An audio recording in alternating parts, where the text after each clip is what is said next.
Here is what we know so far about the Solar War from the last reports collated after the events of Operation Bloodstorm.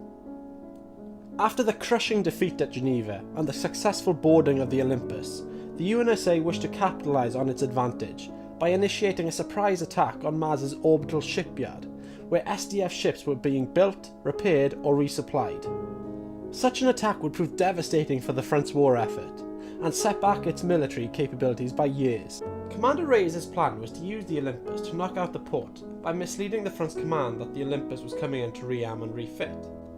But due to the integrated weapon systems, the front was aware that the Olympus was targeting SDF assets, and before the front could react, Reyes initiated the attack prematurely to maintain surprise, but was unable to target and destroy the port with the guns disabled by heavy fire.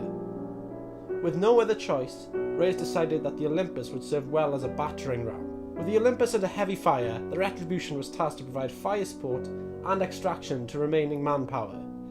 Due to the attack on the port, all SDF assets were called upon in its defence, and due to unforeseen enemy numbers, the Retribution took heavy damage and was losing altitude rapidly.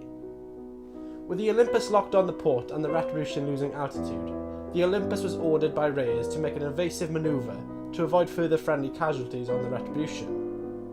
Thus, the port remained operational, and with the Retribution and Olympus making a crash landing, it seemed all was lost.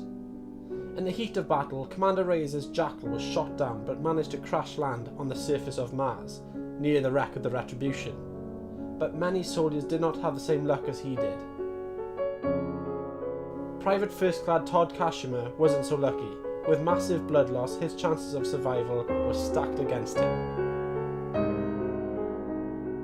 After uniting back with his crew, he was taken to the remaining crew of the Retribution. With friendly forces now stranded on the surface of Mars, their battlefield capabilities were heavily restricted to a handful of fighters and limited ground support. After the defeat above the skies of Mars, the only course of action was to commence one final attack on the shipyard's elevator. After this, there would be no other chances. During the crash landing of the Olympus, Metal One secured a company of armed robotic guard that would prove useful in the final attack of the elevator. With the plan in motion, they needed to muster everyone who could hold a weapon on the operation. Luckily, a selected number of ordnance on the Olympus was still operational and would prove useful in taking out key targets such as anti-aircraft guns. Metal One's guard would create a diversion while the main force would infill on the perimeter of the base via Ravens. With the attack underway, the Ravens were taking heavy fire from anti-aircraft guns, and fighting through the fire resulted in the loss of many men. But with the aid of the cannons on the Olympus, the team could secure the elevator's entrance. Warrant Officer Griffin volunteered to stay below to hold the line against ground forces on the surface of Mars. This would mean all hope was laid upon Commander Reyes' hands. Before their final ascent onto the shipyard, a security force was deployed to meet the team. Therefore, Reyes ambushed the team by using the utilities access of the port to form a flanking manoeuvre. After the successful boarding of the port, a destroyer-class ship was located that would prove essential not only to escape from SDF airspace, but to destroy the shipyard. Unfortunately, the fire control for the ship was disabled. Therefore, an incursion to the command center was needed to enable fire control for the destroyer.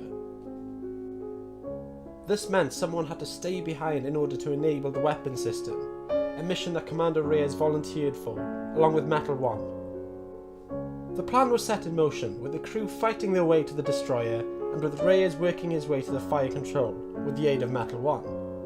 And after countless engagements with the SDF forces, they broke through to the destroyer, but were waiting upon its fire controls to be released. After Reyes cleared the fire control, Metal One informed Reyes that SDF forces disabled switches on the moorings. Therefore, Reyes was asked to use the hacking module on Metal One to remotely control Metal One's functions due to the core interference. This led to the demise of Metal One by self-destruction near to the core of the reactor.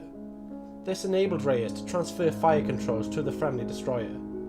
Commander Reyes' last order was to fire on his position, ultimately causing his death. Reports indicated that his body was seen floating into deep space. Only 4 survived and escaped back to Earth, Lieutenant Salter being one of those survivors. Commander Reyes' body was never recovered, along with the 763 crew members of the Retribution. Their actions could never be repaid, and enabled the forces of freedom a respite to rebuild.